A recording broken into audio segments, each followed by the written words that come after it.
Academica Media.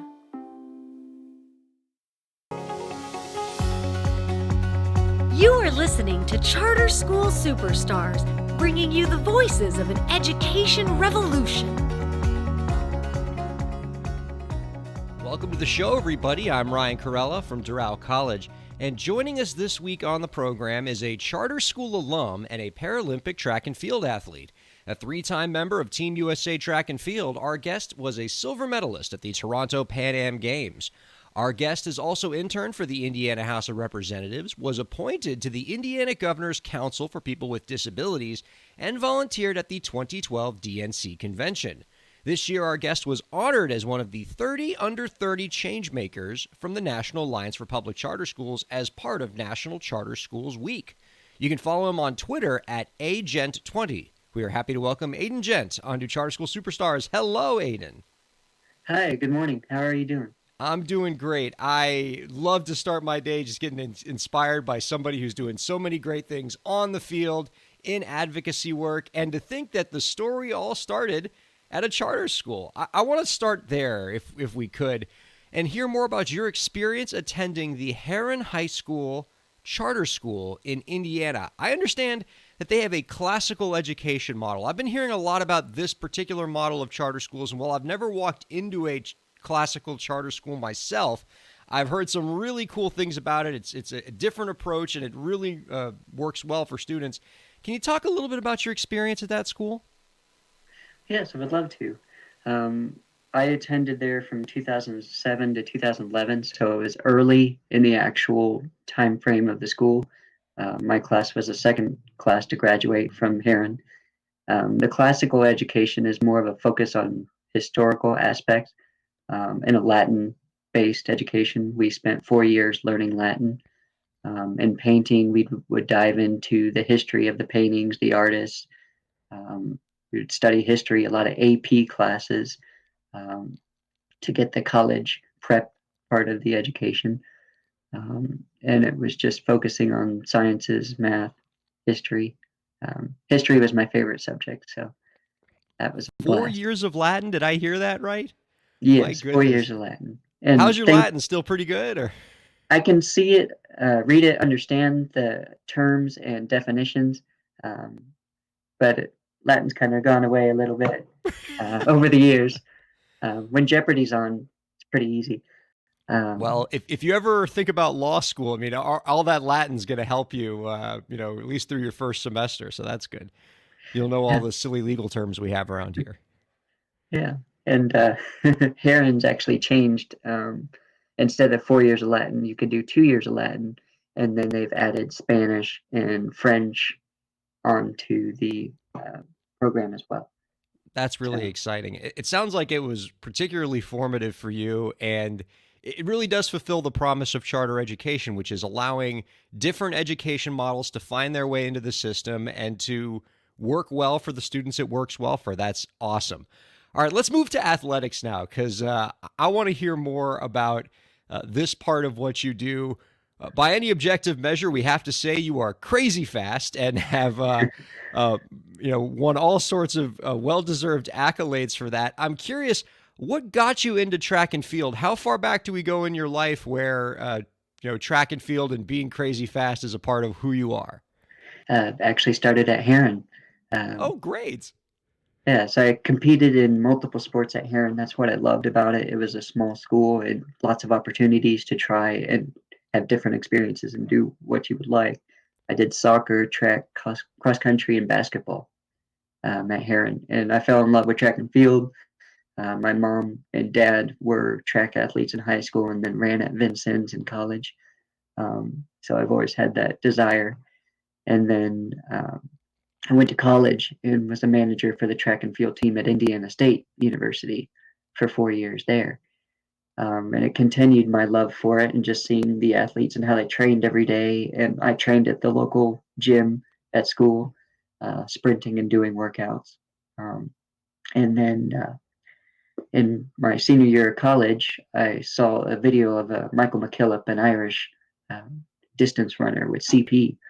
And I reached out to the high performance director for the Paralympics. And I said, how do I get involved? And she said, come up to our national championships in Minnesota that summer. And I'm like, oh, okay. So I sent an email and ran a race. I borrowed one of my teammates' spikes for the last meet of the year. Thankfully, they fit. She was the same height as me. And I ran a time to qualify for nationals. I ran the 400, qualified for nationals, made the team for paras and worlds, and the 100 and 200.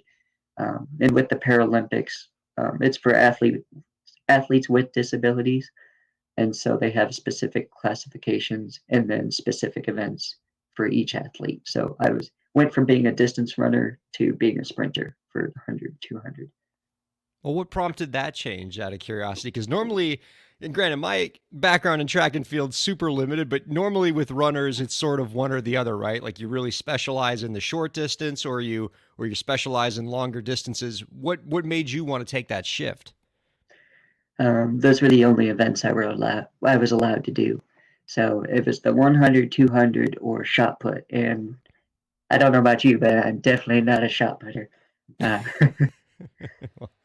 Uh, me neither. I think I did shot put once in high school because it was like something that came up in PE, and I just couldn't move my arm for a week. Because I mean, if you don't, if you've never seen a shot put in your life, and you just sort of like see it lying on the floor, you don't really appreciate how unbelievably heavy it is until you have it in your hand. You're like, oh, this thing's gonna be like a softball or something. Nope.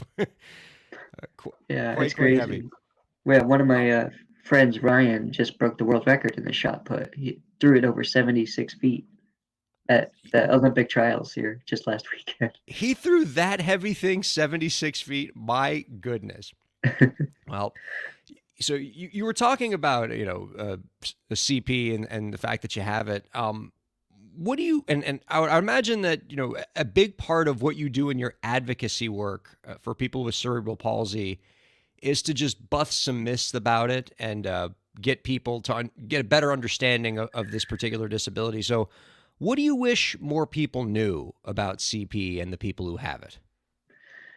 I would say that we're people as well, and not just people with CP, but just people with disabilities in general. I feel like a lot of people either have sympathy when they see us, or they look down, or they look away, and they don't want to talk about the disabilities that we have and talk to us as a person or individual. Um, we've got hopes and dreams and aspirations as well. We want to be a part of the workforce. We want to be involved in community aspects. Um, so that's a big portion of it. Is that what prompted your advocacy work in this area? Just wanting to have people understand that very thing about what you spoke of? Yes, very much so.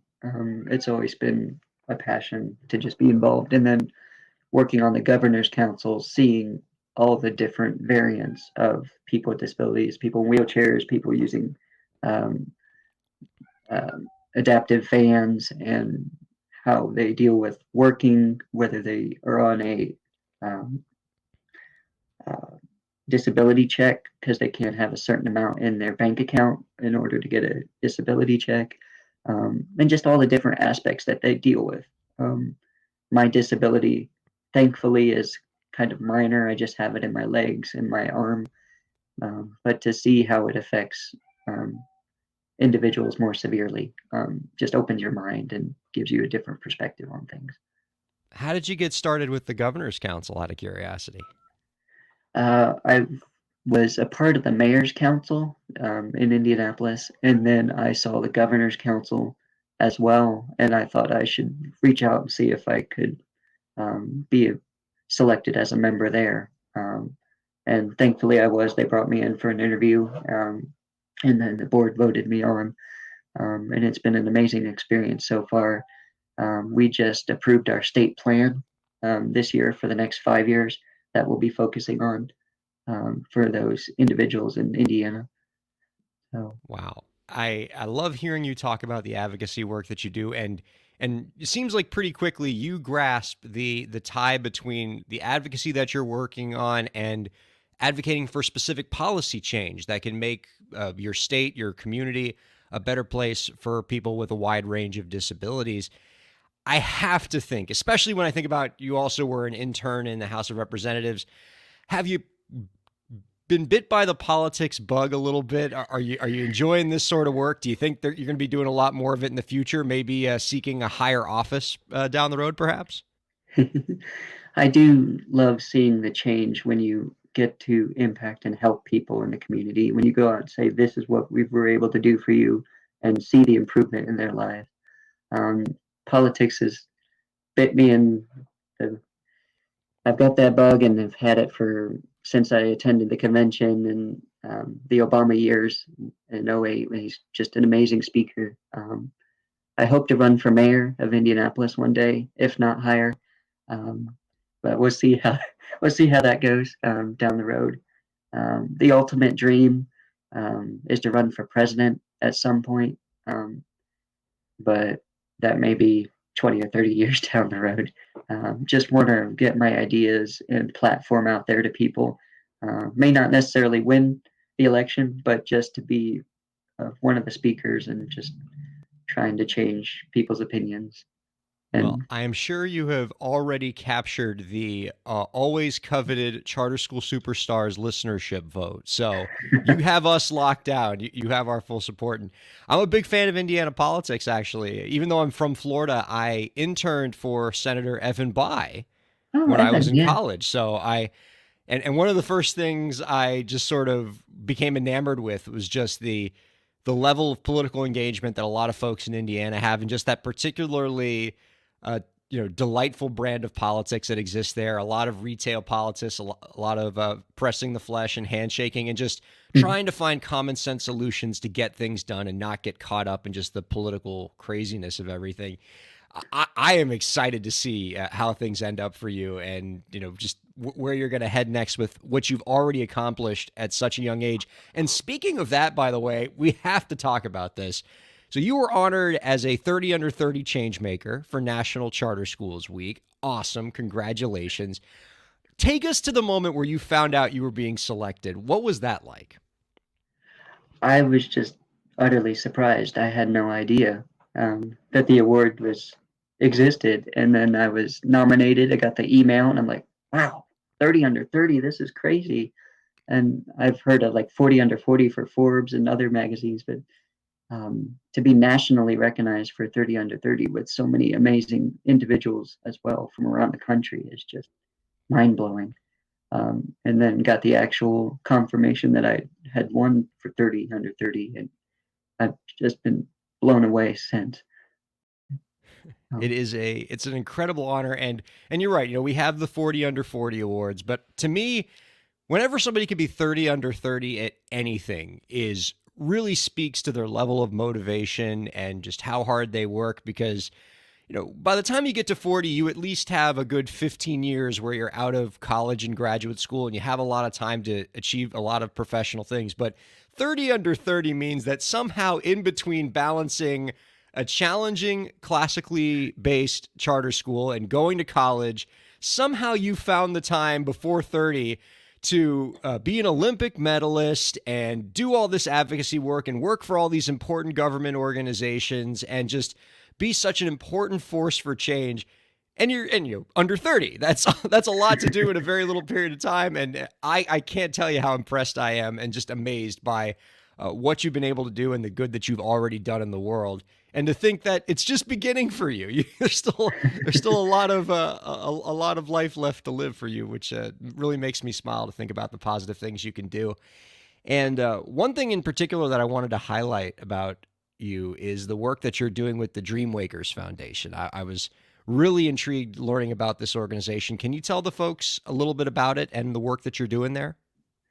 yeah, so I go into schools by Zoom and talk about the Paralympics and my disability, and just give them information and tell them about it. And the Dreamwakers, it's open to anybody, really. So athletes, people in business, whatever different background, you could go in and speak to schools. And I think that's very critical to give kids the opportunity to learn about different avenues in life that they could pursue or to try to inspire them to go down a certain path. Um, and it's a wonderful foundation. Um, so they do a lot of charity work.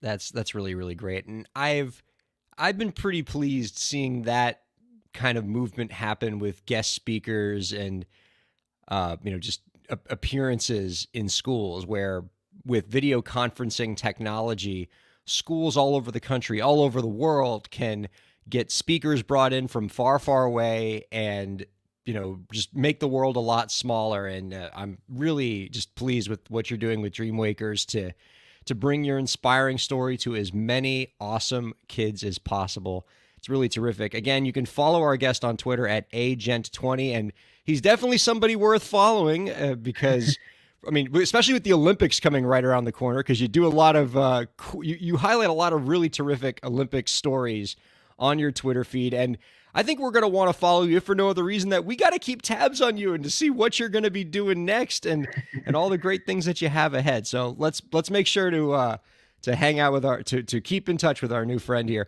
One more question before we let you go, Ayden, and particularly interested to hear your answer in this one, given the important role that education has played in your life.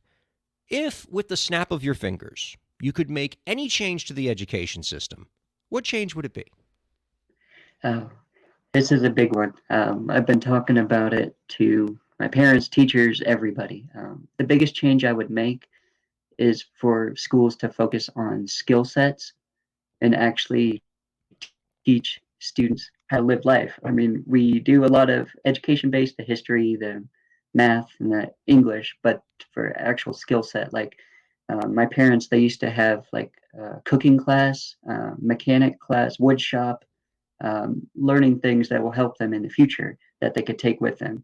It's like what was the saying? You teach a man to fish and he'll live for the rest of his life. Or I can't remember what the quote is. Okay, it's going to come to me. It's that if you give a man a fish, you feed him for a day, teach him to fish, feed him for a lifetime. Yes, exactly. And that is what I'm hoping by skill sets that you would teach a student that would help them. Balancing a checkbook, writing a budget, having a finance class, just having all of these things in high school or even earlier. I feel like it would teach kids the values and having the opportunity to potentially see what they might want to do in college.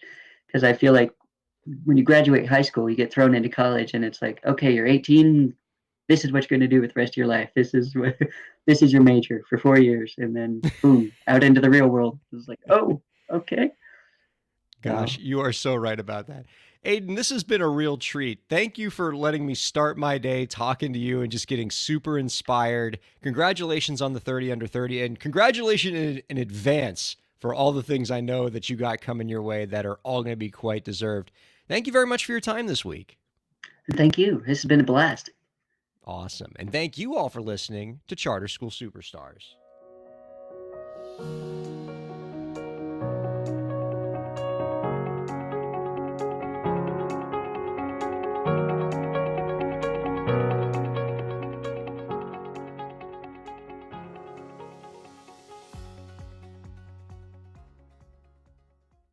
The views expressed on the preceding program have been those of the hosts and guests and do not necessarily reflect the views of Academica, its clients, staff, affiliates, or advertisers.